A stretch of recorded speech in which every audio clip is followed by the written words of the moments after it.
Και αυτά που μόλις είδατε, κυρίες και κύριοι, είναι κάποια από τα ερωτήματα στα οποία θα κληθεί να δώσει απάντηση ο στρατιωτικός αναλυτής μας, ο κύριος Βασίλης Μαζούκο. Καλησπέρα, Ναύαρχε. Καλησπέρα. Θέλω να ξεκινήσουμε γιατί η Ρωσία ένιωσε την ανάγκη να ρίξει δύο φορές μάλιστα διαφορετικά όπλα, ένα από αεροσκάφος και ένα επίγειο από τη μεριά της Κριμαίας, αυτούς τους υπερηχητικούς πυράβλους που δεν τους έχουμε δει, είναι νέα όπλα.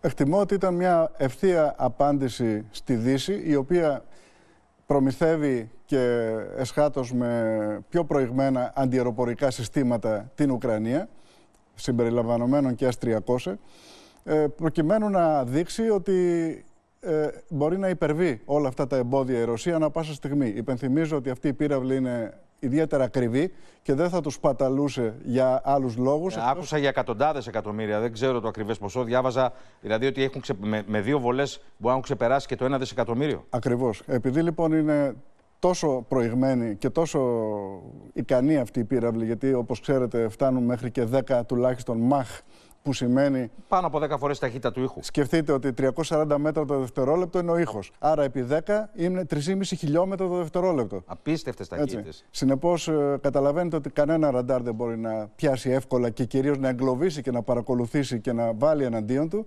Συνεπώς ήταν μια καθαρή επίδειξη δυνάμεως, αλλά θεωρώ ότι αυτή τη στιγμή είναι σε ένα διέξοδο ο Πούτιν, ο χρόνος μετράει εναντίον του, βλέπει τη Δύση να στηρίζει, βλέπει τους Ουκρανούς να αντιστέκονται και χρειάζεται μια σαφή και νίκη, διακριτή νίκη, προκειμένου να σύρει την άλλη πλευρά στη διαπραγματεύση. Ναι, δεν μπορεί να γίνει αυτό το πράγμα. Δεν μπορεί να γυρίσει ο ρωσικός στρατός χωρίς μια εμφανή νίκη στην Ρωσία. Θα είναι πλήγμα για τον Πούτιν. Δεν μπορεί να διαπραγματευτεί. Δεν μπορεί να διαπραγματευτεί.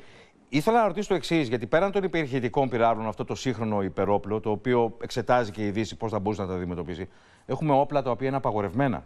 Υπάρχουν μαρτυρίες και υπάρχουν και ντοκουμέντα για τις βόμβες διασποράς που πέφτουν με το αλεξίποπτο. Υπάρχουν επίσης αναφορές για τα θερμοβαρικά όπλα, τα οποία είναι απαγορευμένα, δεν αποδέχεται την απαγόρευση βέβαια ο Πούτιν. Υπάρχει λόγος μέσα σε πόλεις να πέφτουν αυτά τα όπλα. Γιατί ρίχνει αυτά τα όπλα, χρησιμοποιεί τα αερόπλα η Ρωσία? Είπαμε και πάλι ότι είναι λόγοι ηθικού, είναι λόγοι ελαχιστοποίησης των δικών του απολειών, προκειμένου να σπάσει το ηθικό των αντιπάλων. Εν τούτης, όπως κλείτω εξ αποστάσεως, μειώνω τις δικές μου απώλειες, που ήταν πολλές τις πρώτες μέρες δηλαδή εν ολίγης. Ευελπιστώ σε μια παράδοση. Καταρχήν, χωρίς να χρειαστεί να θυσιάσω δικές μου ζωές. Αυτό όμως δεν πάβει να αναιρεί αυτό που μόλις είπατε, ότι είναι απαγορευμένα όπλα, διότι τα όπλα διασποράς, όπως γνωρίζετε, εκρήγνονται οι βόμβες αυτές σε ένα μέσο ύψος και από εκεί εκατοντάδες επιμέρους υποπυρομαχικά. Πράγμα πυρός και όσα είναι άσκαστα είναι σαν νάρκες. Είναι σε τεράστιες εκτάσεις απλωμένα και σκάνε και αυτά με τη σειρά τους πάνω από το έδαφος ή επί του εδάφους.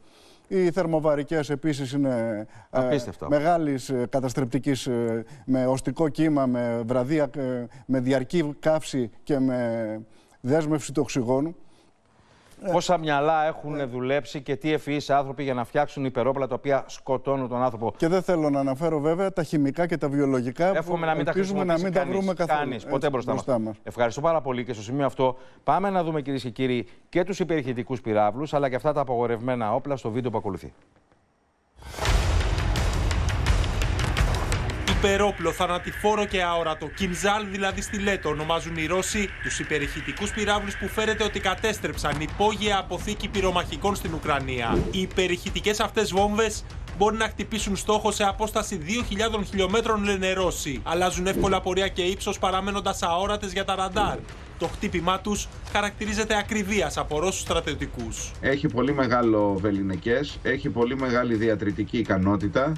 Είναι υπερηχητικός πύραυλος, μιλάμε για 10 μαχ, που σημαίνει ότι είναι πάρα πολύ δύσκολο, αν όχι αδύνατο, να αναχαιτιστεί. Οι βόμβες διασποράς είναι το δεύτερο και εξίσου θανατηφόρο όπλο των Ρώσων, σύμφωνα με Ουκρανούς. Η λεγόμενη βόμβα κασέτα περιέχει πολλά μικρά βλήματα που απλώνονται χτυπώντας ταυτόχρονα πολλαπλούς στόχους. Οι απώλειες αμάχων είναι αναπόφευκτες στις κατοικημένες περιοχές, ενώ ως νάρκες λειτουργούν όσα βλήματα φτάσουν στο έδαφος χωρίς να εκραγούν. Δείχνουν ότι έχουν τη θέληση να χρησιμοποιήσουν έξυπνα και σύγχρονα όπλα, τα οποία η Δύση ίσως θα το βρει πολύ δύσκολο να το αντιμετωπίσει. Είναι και δύσκολοι στόχοι μάλλον εκεί που χτύπησαν, προφανώς. Έτσι, γιατί φαίνεται ότι χτύπησαν και υπόγειες εγκαταστάσεις κτλ. Σύμφωνα με το Κίεβο, ένα τρίτο ρωσικό όπλο, οι θερμοβαρικές βόμβες δεν χτυπούν απλώς ένα κτίριο, αλλά αφανίζουν ολόκληρη συνοικία. Ο καπνός που απλώνεται με το χτύπημα αναφλέγεται με δεύτερη έκρηξη, σκοτώνοντας σε ακτίνα ακόμα και 300 μέτρων. Η διπλή έκρηξη έχει υπερδιπλάσια καταστροφική διάρκεια. Ο καπνός στο σημείο διαλύει τους ανθρώπινους πνεύμονες. Ένας χρόνος έχει περάσει από τότε που ξεκίνησε όλη αυτή η περιπέτεια με τον COVID. Ένας πολύ δύσκολος χρόνος. Να παλέψεις για την υγεία τόσων συνανθρώπων μας. Και μαζί να πρέπει να προστατεύσεις και τη δική σου υγεία. Αυτή τη στιγμή όμως έχουμε στα χέρια μας ένα εμβόλιο. Και αυτό τα αλλάζει όλα. Το εμβόλιο είναι ζωή.